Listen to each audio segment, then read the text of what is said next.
Polsku a možná si vzpomenete, taková nejvýznamnější stavba v naší zemi je chrám svatého Víta, ale úplně nejčistší gotika je v Kutné Hoře chrám svaté Barbory, protože chrám svatého Víta už vršek nemá gotický ty věže.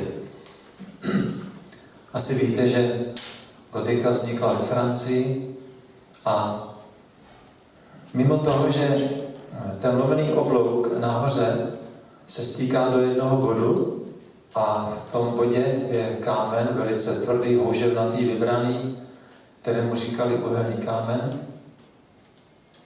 A víte, o co jde, když se hovoří o uhelném kameni? Tam se zbíhaly tlaky stěn. A taky jsem slyšel, že prý to má připomínat ruce modlícího se člověka, jako ten gotický oblouk. Tak tady se modlíme. Ale to jsou takové vedlejší věci. Doba gotiky v naší zemi byla velice slavná, protože za Karla IV. Říkalo se, že je otec národa, pak se říkalo Masarykovi, že je otec národa, tak v této době naše země neválčila, měli jsme samostatnost, lidé stavěli, sázeli, pracovali, byli šťastní, byl tady mír a země zkvétala. To byla doba, kdy byl stavěn Karlův most, kdy Prašná brána a podobně. A tehdy byl pozván Matyáš z Arasu, z Francie, aby stavěl tady tyto klenoty naší architektury. A k tomu se přidal Petr Padleř, český stavař, a ti dva vlastně stavili tady tyto skvosty. Ale ta doba, o které hovoříme, tak už je trošku dál, protože po Karlovi IV. Přišel jeho syn Václav a v době Václava právě tady máme mistra na Husa právě v té době. Měl bych říct ještě, když hovořím o celé naší zemi, že Jihlava má taky velice zvláštní vztah k husitství a k Husovi. A to z toho důvodu, že na radnici, pokud jste si už nevšimli, tak je veliká deska a byla vyhlášena kompaktáta, ve kterých bylo slíbeno husitům, že mohou přijímat večeři podobným způsobem, že mohou svobodně mít bohoslužby. Prostě ta kompaktáta byla vyhlášena v české zemi v Jihlavě a husitský kněz Jan Rokycana sloužil první oficiální mši nebo bohoslužbu večeři Páně v kostele svatého Jakuba. To je ten kostel, který dělá dominantu Jihlavy, z toho věží jednou větší, druhou menší. V té menší věži mimochodem je zvon Zuzana, který má 53,5 metráku. Je vysoký zhruba asi necelý 4 metry, ten zvon. A se zvonem Zikmund v Praze jsou to největší zvony v České republice. Vy asi neuslyšíte ten zvon, i když je docela možné, že možná na mistra na Husa na ten svátek, nebo aspoň na Cyrila Metoděje, že bude zvonit. Pokud to uslyšíte, tak si všimněte, že má velice hluboký tón a i když přestane zvonit, tak zvuk se bude chvět a budete ho slyšet pořád ještě, i když přestane zvonit. A i když budeme tady a ten zvonek už dál tady, tak to budeme stále slyšet, tak se ten zvuk chvěje. A kdybyste stáli tam někde blízko, tak to je ještě intenzivnější tady toto. Takže ta Jihlava má ten vztah tím, jak tady byly vyhlášena ta kompaktáta, ale pojďme už k mistru Janu Husovi. Byla to doba, kdy Evropa byla na tom velmi špatně, protože bylo papežské schizma, byli 3 papežové.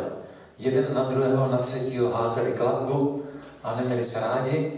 Jeden byl ve Vatikáně, druhý byl v Avignonu ve Francii a třetí jezdil po cestách po Evropě a byli jeden proti druhému, proti třetímu. Byla to doba, kdy Evropě chyběla morální, mravní osobnost, a kterou by se lidé mohli opřít. Církev byla v dezolátním stavu a právě v tuto dobu se narodil mistr Jan Husa a vyrostla z něho právě ta osobnost, o které tady hovoříme.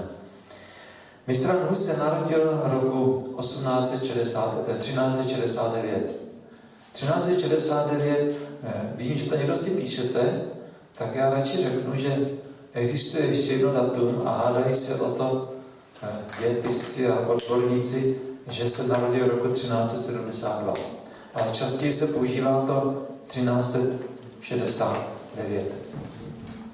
Nevíme měsíc, nevíme den, co víme přesně, že 6.7.1415 byl upálen, to víme naprosto přesně. Pravděpodobně se narodil v Husinci.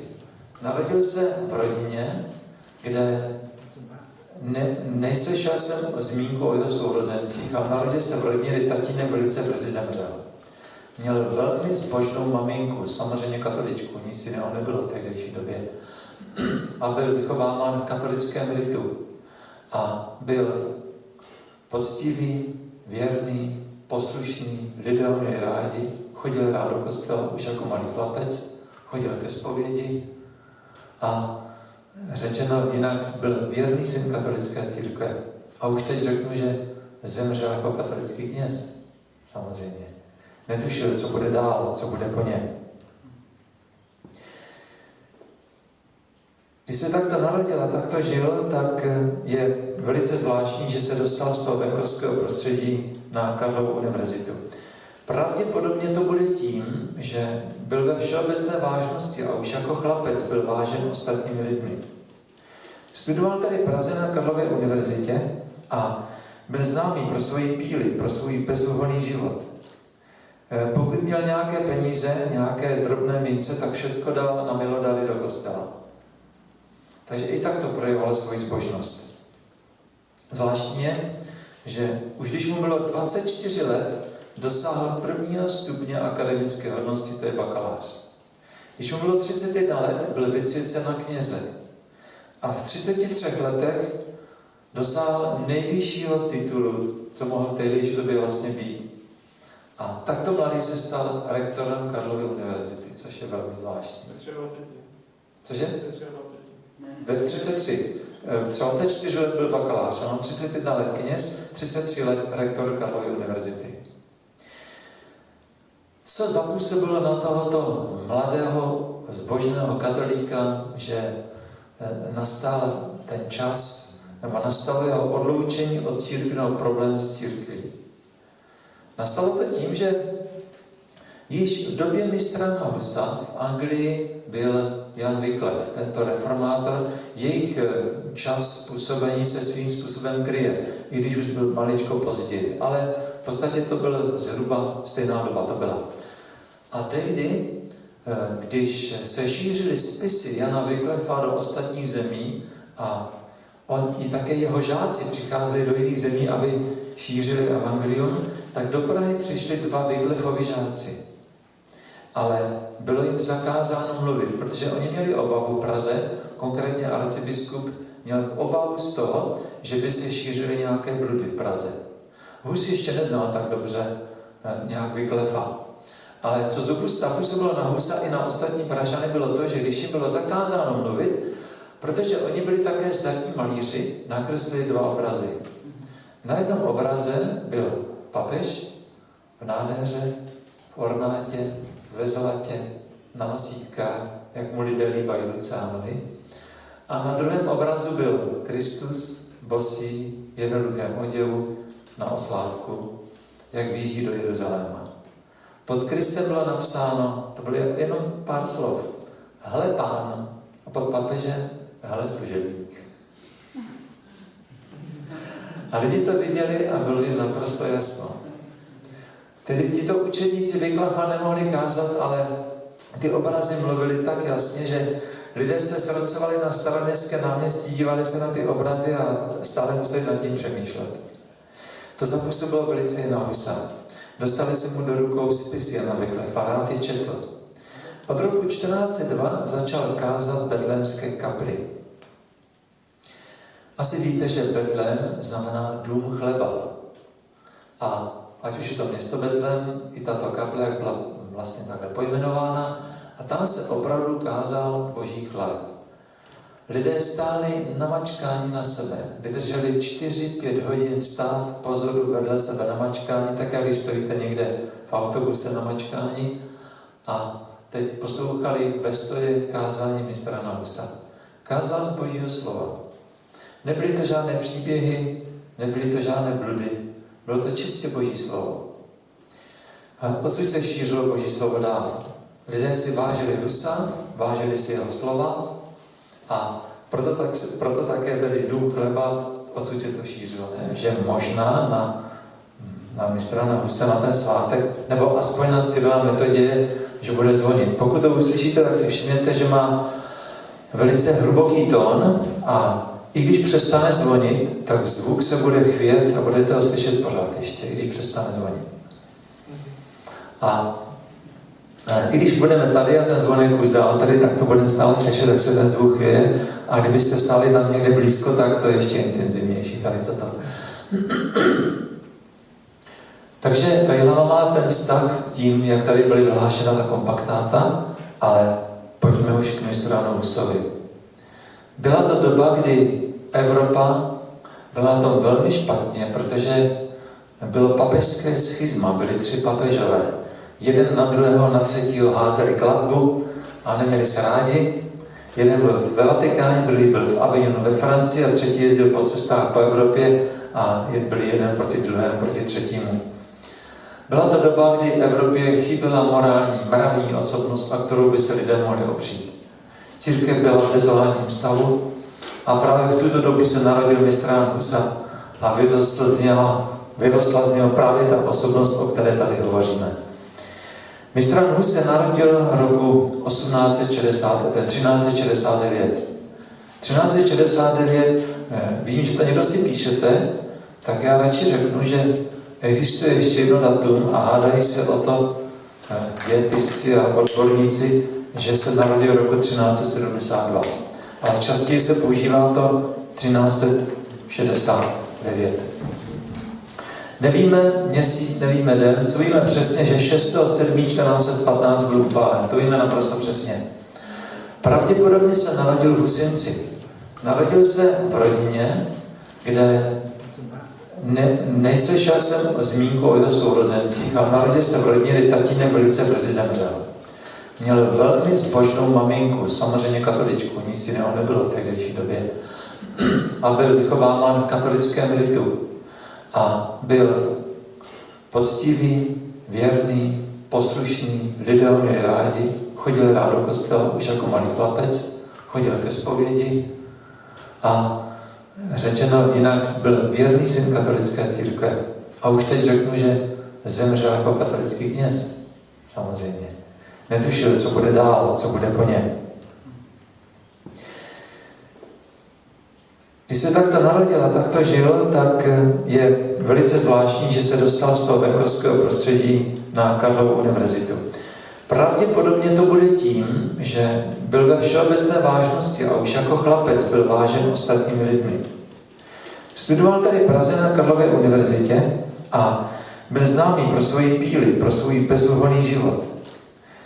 Pokud měl nějaké peníze, nějaké drobné mince, tak všecko dal na milodary do kostela.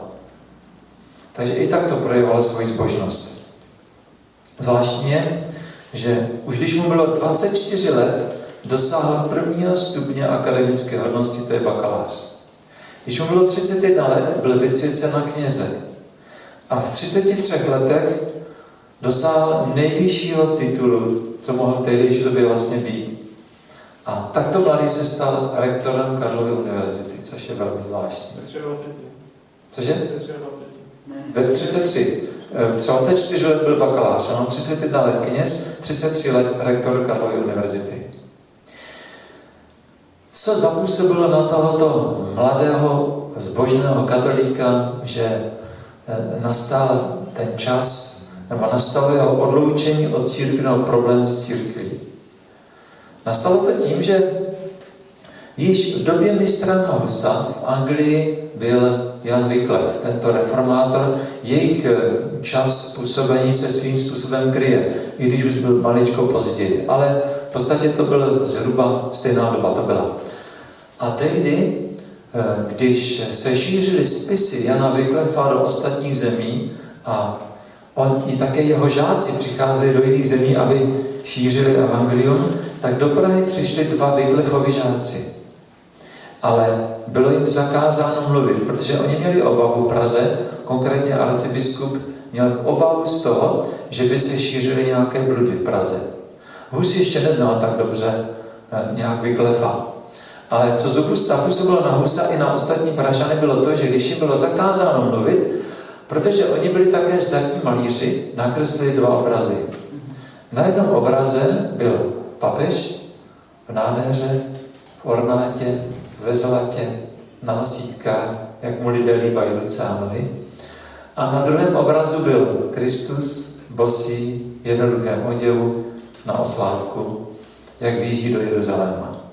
Pod Kristem bylo napsáno, to bylo jenom pár slov, hele Pán, a pod papežem, hele služebník. A lidi to viděli a bylo jim naprosto jasno. Tedy tito učedníci Vyklafa nemohli kázat, ale ty obrazy mluvili tak jasně, že lidé se srocovali na Staroměstské náměstí, dívali se na ty obrazy a stále museli nad tím přemýšlet. To zapůsobilo velice i na Husa. Dostali se mu do rukou spisy Jana Wyklefa, rád je četl. Od roku 1402 začal kázat v betlémské kapli. Asi víte, že Betlém znamená dům chleba. A ať už je to město Betlém, i tato kaple, jak byla vlastně takhle pojmenována, a tam se opravdu kázal boží chléb. Lidé stáli namačkáni na sebe. Vydrželi 4-5 hodin stát pozoru vedle sebe namačkáni, tak jak když stojíte někde v autobuse namačkáni a teď poslouchali ve stoje kázání mistra Husa. Kázal z božího slova. Nebyly to žádné příběhy, nebyly to žádné bludy, bylo to čistě boží slovo. A odsud se šířilo boží slovo dál. Lidé si vážili Husa, vážili si jeho slova a proto také tedy dům chleba odsud se to šířilo. Hus měl veliký vliv až ke králi. Byl dvorním zpovědníkem královny Žofie. Byl mu nakloněn i arcibiskup pražský Zbyněk. A už nyní chci říci, že přes všechny problémy, které pak nastaly, když to přeskočím teď jenom a vrátím se, když potom Hus odjížděl do Kosnice, dostal 2 glejty. Jeden od císaře Zikmunda, že se může vrátit, to známe, ale ten druhý, ten je méně známý. Dostal glejt od arcibiskupa pražského, že je počestný pražský občan, věrný syn katolické církve a že není žádný kacíř. Zajímavé, že? S tím pak odjížděl do Kosnice. Ale když byl tedy dvorní zpovědník královny Žofie, tak vidíte, jakým vlastně úctu měl. Husovi byl tedy nakloněný i církevní hodnostáři, ale do určité doby. Hus totiž neohroženě pranířoval hříchy všech stavů. A napřed si vzal na mužku světské stavy. Ten šlechtický stav, který žil velice v přepichu a utiskoval ty podané, hovořil proti nim, že takhle nemohou žít, že musí žít skromněji, že nemají utiskovat, že nemají vybírat takové daně a podobně. A když takto hovořil, tak král Václav tehdy měl obavu z toho, že lidé nebudou mít respekt a nebudou brát světskou šlechtu. A tak si zavolal arcibiskupa Zbyňka a řekl mu, jako nejvyššímu hodnostáři vlastně církve v České republice, v České zemi, království, promiňte, tak řekl mu, že aby napomenul Husa. Jenže arcibiskup který řekl, jenže Hus se místo přísežně zavázal, že bude mluvit jen pravdu. Doslova to řeknu, mně se to netýká, protože Hus se při svém nástupu přísežně zavázal, že bude mluvit pravdu bez ohledu na osoby. A tak vlastně král nic neudělal, protože mu arcibiskup řekl toto. Jenže pozor, to je až úsměvné. Situace se obrátila a Hus pokračoval dál, protože tedy mluvil pravdu, a začal kárat také kněze, biskupy a tedy tu církevní smetánku, jak žila v přepichu, jak utiskovala lidi. A tehdy se to nelíbilo arcibiskupovi, měl obavu, že lidé nebudou uctívat nebo ctít církev, nebude mít autoritu, a tak šel ke králi a stěžoval si králi. Chápete, co řekl král? Dějiny říkají, že řekl, mně se to netýká, protože Hus se při svém nástupu přísežně zavázal, že bude mluvit pravdu bez ohledu na osoby. Takže arcibiskup odešel. Samozřejmě poučení už máme z toho takové, že když se pranýřují druzí, tak pochopitelně v tu chvíli člověk velice dokáže se k tomu přidat, že velice s tím souhlasí. A když se potom pranýřuje, jsme pranýřováni my osobně, jaký vám, když někdo mluví negativně o církvi adventistů? Asi nepříjemně, že? A samozřejmě ještě horší je, když to není pomluva, ale je to pravda. To je nepříjemné. A jaký vám, když někdo mluví o vás a vytahuje, jací jste, co jste udělali a podobně. To je taky velice nepříjemné tady toto. Takže to tehdy prožili. Hus v tehdejší době dostal delikátní úkol od arcibiskupa, protože pořád tady ještě byla ta důvěra. Měl jet do Vilsnaku v Braniborsku, kde prý se objevuje zázrak krve na hostii. A měl zjistit, jestli to je pravda, jestli ta hostie je opravdu krvácí nebo ne. Všichni víte, co je hostie, že? Víte, že hostie, která představuje Kristovo tělo, tak pravověrný katolík, když ji vezme do úst, tak nesmí do ní kousnout. Musí nechat rozplynout na jazyku, protože by kousl do Krista.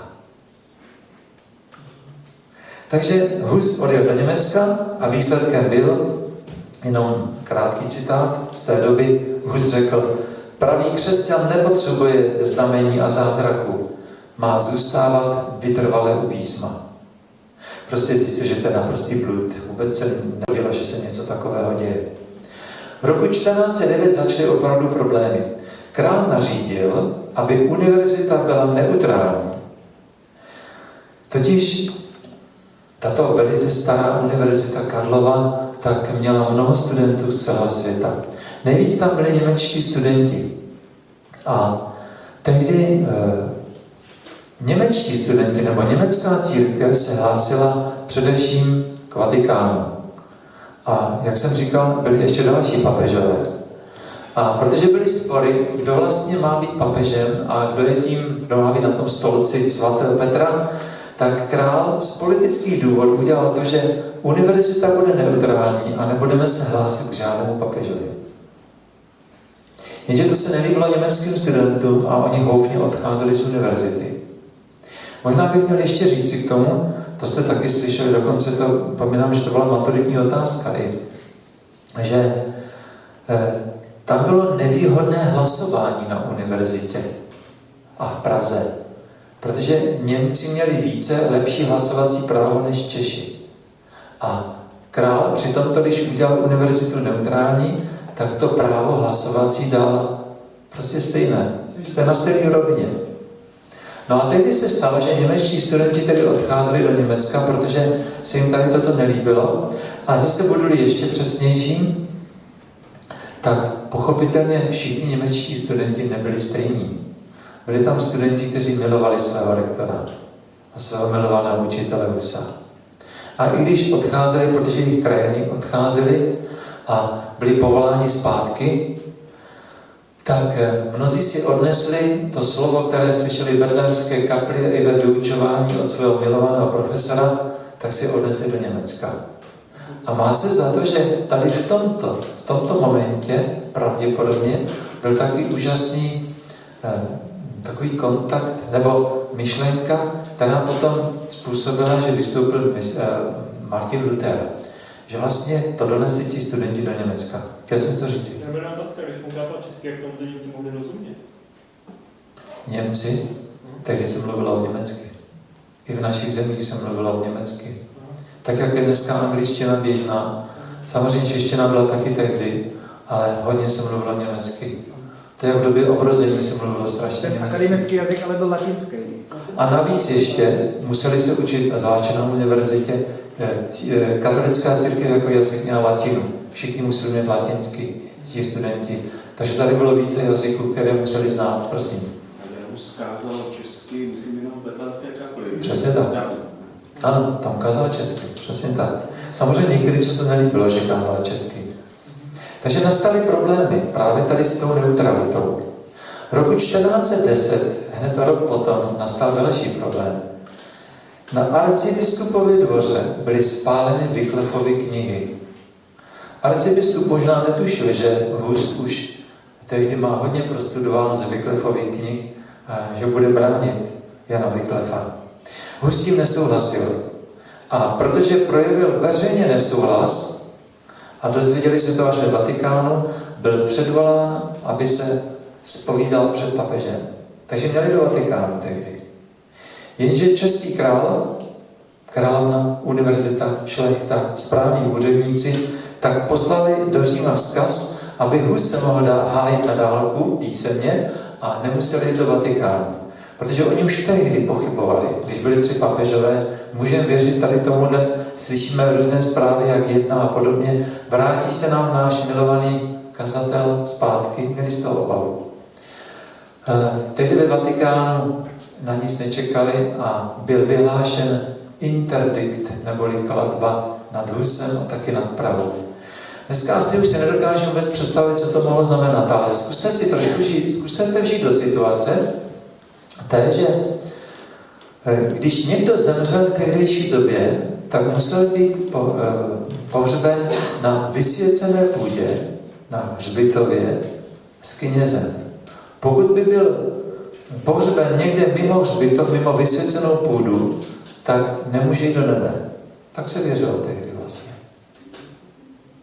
Takže interdikt znamenalo, že nemohly být pohřby. Žádný kněz neudělal pohřeb. Žádný kněz nedělal mši. A nejít ke zpovědi a nejít na mši znamená, že nebudou odpuštěny moje hříchy. Protože dodnes vlastně katolická církev má způsob přibližování se Bohu tenhle. Chápete, co tím myslím? Napřed musíte horizontálně ke knězi a pak teprve vertikálně ten kněz vás spojuje s knězem, s Bohem. Ale nový zákon celý je postaven na tom, že máme jediného přímluvce Boha, rodovníka, Krista, prostředníka, za kterým jdeme, takže jdeme přímo za ním. Toto je základ protestantismu.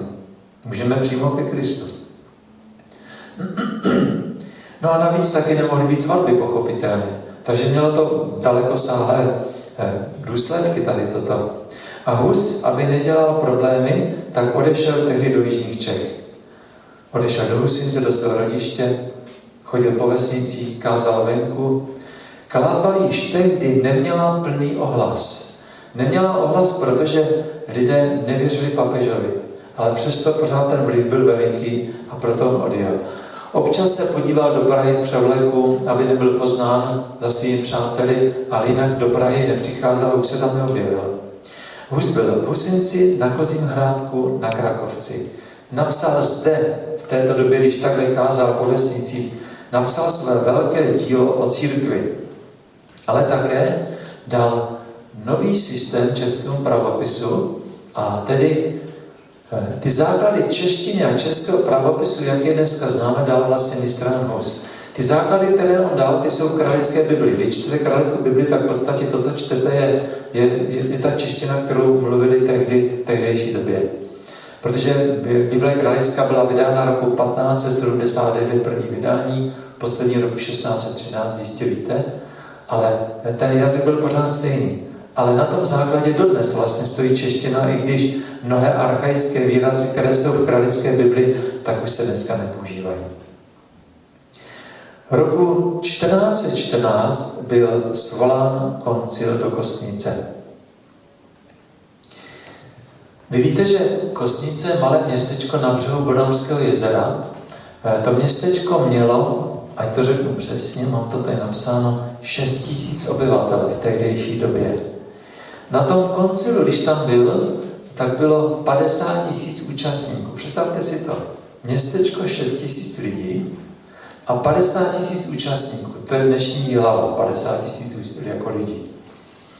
Takže v takovém malém městečku ten koncil trval 4 roky, od roku 1414 do roku 1418 a jeho cílem bylo za prvé zbavit církev kacířů, postavit se tomu sémě ďábelskému, které vychází z Anglie od Wyclifa a od Husa, a za druhé zvolit jednoho papeže. Buď potvrdit jednoho, nebo zvolit nového. To byl ten největší úkol toho koncilu. Byly jiné věci, ale to byly největší. Když ten koncil začal, taky bych měl ještě říci, že samozřejmě tam bylo postaveno mnoho stanů. Znáte ty středověké stany, jak se stavily třeba, když bylo, ano, když přesně tak, ano, krásné stany, takové, vypadá to jak cirkusové stany, malé takové, že? Ale tak postavili tam stany, aby vůbec mohli být ubytováni mnozí ti preláti, kněží a tak dále, ale v měšťanských domech samozřejmě ti hodnostáři bydleli ti vyšší. A tehdy v té kosnici byl také otevřen nevěstinec, aby pánové, kteří tam byli na tom, kteří chtěli očistit církev od bludu a kacířství, aby taky si mohli užít. Vidíte, v jakém stavu byla tehdy církev. Takže Hus byl povolán. Hus chtěl na koncil jet, ale tady jeho přátelé mu říkali, nejezdí, protože nevěřili tomu, že se vrátí. Ale Hus tam chtěl jet, protože on říkal, že musí hájit pravdu, musí říci, čemu učí, protože on byl nařčen z mnoha věcí. Přitom mimochodem on byl stále jakoby v zákrytu s katolickou církví. On jen hovořil proti neřádům, proti zlodějství, proti tomu, co se v katolické církvi dělo. Dával důraz na kázání Božího slova. Teprve v počátku bylo ten důraz, aby jsme se řídili podle Božího slova, že přijímali podobojí, ale Hus tady toto netlačil nějak dopředu, tady tyto myšlenky, ale jenom to, že si dovolil postavit se proti katolické církvi v oblasti, že prostě hovořil proti tomu, jak žije, tak už to byl problém. A protože proti němu nemohli nic najít, víte, co byl největší bod obžaloby proti Husovi? Ten největší, ten nejabsurdnější. Že prý o sobě tvrdili, že je čtvrtá osoba božství. Tomu taky bylo řečeno na tom kosnickém koncilu. Mimochodem, až budete jíst, tady vidíte každý den, všimněte si toho obrazu. Ten obraz totiž velice hovoří. Ten malíř to nakreslil velice krásně, protože když se podíváte do tváří těch lidí tam, vidíte neohroženou Husa, vidíte zbabilého Zikmunda, který jak kdyby klopil oči dolů a přitom sedí na trůnu jak ten nejvyšší, ale vidíte, že je to figura, zbabilec, že není osobnost.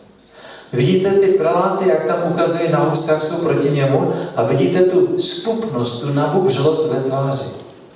A za Husem tam vidíte pár jeho přátel, kteří mají ve tváři smutek. A vidíte, jak mají obavu o svého milovaného mistra. A ten malíř to do těch tváří prostě dal a je to tam krásně nakresleno. Když ten obraz je starý,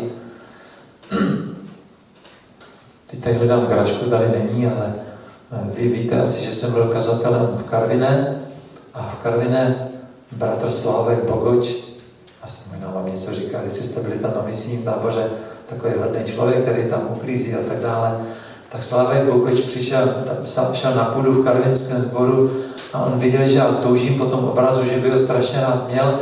Ono tam našel, má asi 2 nebo 3 díly, ten obraz, on mi ho daroval, tak ty tady visí. Tam někde na půdě. To byla jen odbočka. Hus odjížděl do Kosnice a všude, kde jel, po vesnicích, městečkách českých, tak lidé plakali a snažili se mu ukázat, že a říci, ať nejezdí. Když přijel hranice a projel Šumavou a pak už jel dál na Kosnici, tak tam už lidé neznali, tam už byl jako cizí člověk. Když přijel do Kosnice, byl ubytován v měšťanském domě ženy jménem Fida. Tento dům dodnes stojí, je tam muzeum České republiky, muzeum mistra Husa, památník jeho, a zhruba týden byl ubytován v tomto domě. Mimochodem jako vážený host, tedy ne v žádném stanu. Trvalo to ale týden. A proč se dostal do vězení? Hus měl 2 přátelé. Štěpán Páleč a Michal de Kausis. Tito 2 přátelé měli rádi mistra Husa, pracovali s ním, ale ještě když byl v Praze, tak kolikrát mu říkali, že nemůže mluvit tak naplno, že se postaví proti celé církvi, že ho církev nebude mít ráda a podobně. Oni se mu snažili říci, aby prostě nemluvil tak otevřeně. Obávali se toho otevřeného postoje mistra Husa. Tito 2 se postavili proti Husovi, ti ho zradili. A na jejich naléhání byl dán do věže, kde protekala městská stoka, byl řetězy připoután na nohách a na noc mu dávali řetězy i na ruce. Mimochodem tam také Hus onemocněl a byl na tom velice špatně po zdravotní stránce, dříve než byl upálen. Takže díky těmto dvěma přátelům v uvozovkách. Já se tady musím zmínit, protože mě to bolí osobně. V Horní Cerekvi, kde jsem taky kazatelem, bydlel, už zemřel, významný katolický historik profesor Karlec. Napsal Dějiny katolické církve, nejvýznamnější dějiny. V těchto dějinách píše, že čeští svědci významné osobnosti jsou Štěpán Pálič a Michal de Kausis a Husy Kacíř. Tak to mě velice zranilo, že to takhle napsal. Protože dneska katolická církev je přece jen trochu dál a i když se nestalo, že by rehabilitovali Husa za to, co kázal, tak alespoň katolická církev dneska prohlásila, že Hus jako osoba byl opravdu vzácný člověk, vzácný Čech, morální osobnost. Hus byl mnohokrát předvolán před koncil a nemohl se hájit a tolik si to přál. Když chtěl mluvit, tak mu říkali, nech si svoji sofistiku. Když mlčel, teď mlčíš, toť důkaz, že své omyly hájíš. Prostě oni po něm chtěli, aby odpovídal ano nebo ne. Nemohl nic tomu přidat. Byl to vlastně výslech. Taková manipulace. Nejlépe se cítil mistr Hus se svými dozorci ve vězení. Byli mu přáteli. Vynášeli psaní a způsobili, že měl kontakt se svými přáteli v Čechách. Takže korespondence fungovala. Hus tušil, že už se nevrátí. A ve svých dopisech, když psal svým přátelům, především Jeronýmu Pražskému, tak ve svých dopisech psal, neboli vyznával své hříchy. A teď vám musím říct, co vyznával mistr Hus. A řeknu vám, to mě docela dostalo. Hus si dával věci do pořádku a uvědomoval si, že je hříšník a vyznával své hříchy. A vyznával 2 hříchy, které v životě opakovaně se jich dopouštěl. Já jsem si v duchu říkal, Pane Bože, kež bych v životě měl takové 2 hříchy jenom. První hřích byl, že se mu líbilo kněžské roucho a že ho rád nosil. Tak prosil Boha za odpuštění. A druhý hřích byl, že rád hrál v šachy, jako hru šachy. A že rád vyhrával, když vyhrál prostě tu hru, tak to vyznával tyto 2 hříchy. Prosím vás, je to hřích? Je hřích, když se vám líbí, já nevím, nějaké oblečení? Protože on nikdy neobětoval, pravdu neobětoval za kněžské roucho nebo za postavení, to se nikdy nestalo. Prostě se mu líbilo to kněžské roucho, to je všechno. A to druhé je hřích hrát šachy. Nezdal se mi. On vyznává, že rád vyhrával. No ale zase, když rád vyhrál, tak co jako? Kdyby jako pak byl pyšný a pak by toho druhého nějak, já nevím, něco mu ubližoval, že nad ní vyhrál, tak prosím, ale on vyznával tyto 2 věci. Nic jiného se nám nedochovalo, že by vyznával. Je to krásné. Když už věděl, že prostě jde to ke konci a že bude jeho život zničen, že se nebude moc vrátit, tak a to už je se zodpovídat. Tak když tehdy byl vyřčen rozsudek, který měl být vykonán 6. července 1415, tak byl vyveden ze svého vězení, ze Sláblí, oblečen do kněžského roucha a byla sloužena mše a bylo slavnostní kázání a to kázání mělo přímo tématiku. Bylo na verš Římanům 6. kapitola verš 6, ve kterém je napsáno, aby umrtveno bylo tělo hřícha. Asi chápete souvislost, o čem ty texty jsou. Pavel hovoří, že by mělo být umrtveno tělo, ten chtíč náš, a tělo hřícha. Ale ne ve smyslu tomu, že umrtvíme to tak, že ho zabijeme. Ale takto kázání bylo z tohoto pohledu kázáno. Po skončení bylo z něho byly z něho strhávány kusy toho oděvu, roztrhány a strhány z něho. Byl mu oblečen roucho červené s tou mitrou, na které byli ti kacíři. Já pocit, že jsem to tady viděl, že tady máte někde. Že jo? Tady toto. Tak tomu oblékli. Na to jsou dokonce i dobové obrázky, že tak to opravdu bylo. To tomu dali na hlavu a zbavili ho slavnostně kněžství. Že nemůže být knězem, protože se stal kacířem. Ještě znovu se jí ptali, jestli chce odvolat. Přesně to je ono, ano. Neupalte ho za to. Dokonce i když se na to dívám, to je přesně tak, jak je to z těch dobových kreseb, tak přesně takové démoni tam na tom byli. To je přesně stejné, vidíte to. Takže to měl na hlavě a s tím byl veden potom na hranici. Když byl veden na hranici, tak lidé okolo, když to viděli, to byla vždycky veliká sláva, že? Tak když to lidé viděli, tak se divili tomu, že on jde slavnostně, zpříjmeně, že prostě nenadává, nenaříká, protože to bylo naprosto běžné. Vždycky takto se projevovali ti odsouzenci. A i když teda nemohl se nějak hájit, tak lidé si tehdy říkali, to je nějaký zvláštní člověk, co on mohl udělat, že má být upálen. A když byla okolo něj narovnána hranice, nebo přesně, když budu postupně, mokrými provazy jej svázali. Okolo krku mu dali řetěz k tomu kůlu. Pak narovnali hranici. A dříve, než byla hranice zapálena, tak přijel ještě papežský legát a znovu se jí ptal, jestli odvolá. A Hus řekl, že nemůže se postavit proti Kristu, nemůže odvolat. A tehdy, víte, některé věci jsou nepodložené, o kterých se hovoří, že se tehdy staly, ale co by mělo být podložené, že jestli mám nějaký výrok, ano, když byla hranice zapálena, byly napřed spáleny jeho knihy, pak byla zapálena jeho hranice a on se modlil: Kriste, synu Boha živého, smiluj se nade mnou. A pak odříkával Žálm 23. Nevím, jestli to je pravda, jestli to píše o tom, že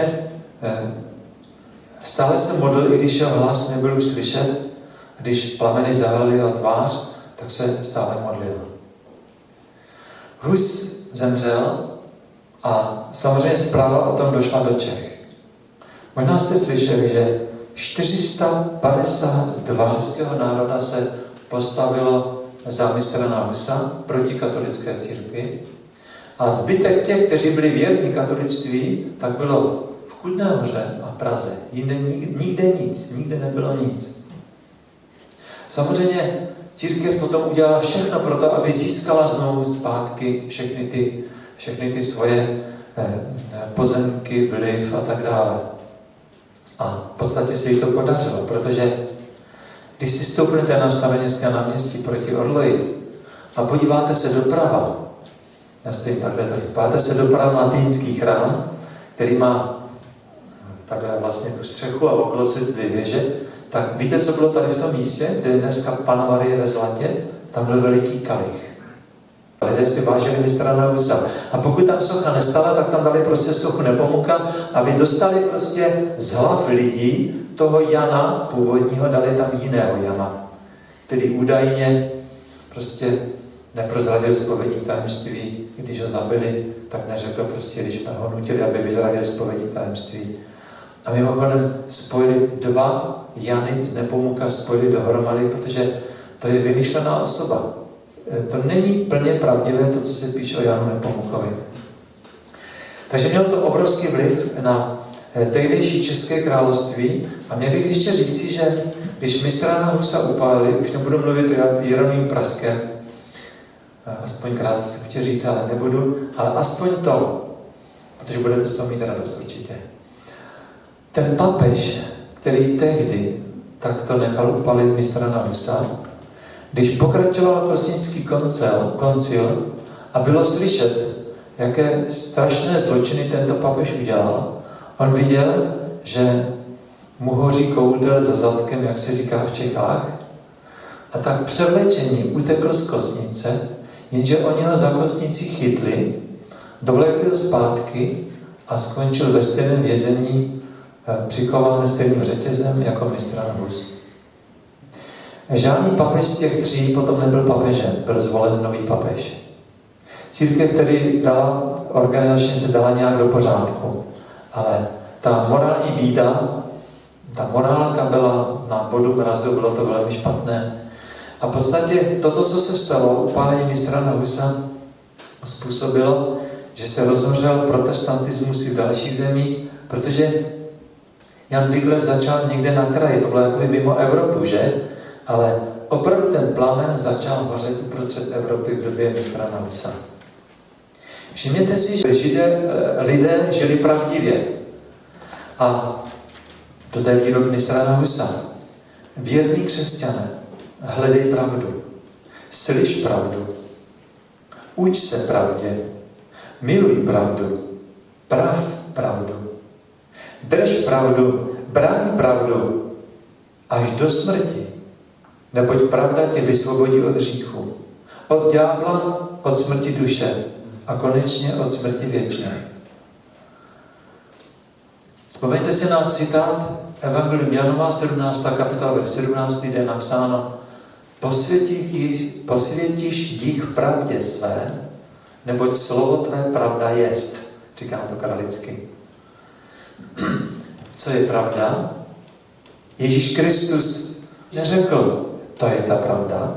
Samozřejmě víme, že v tom je pravda. V tom je pravda napsaná. Ale on řekl, já jsem ta pravda. Řekl to proto, protože písmo, litera, bez poznání osoby Ježíše Krista je mrtvou literou.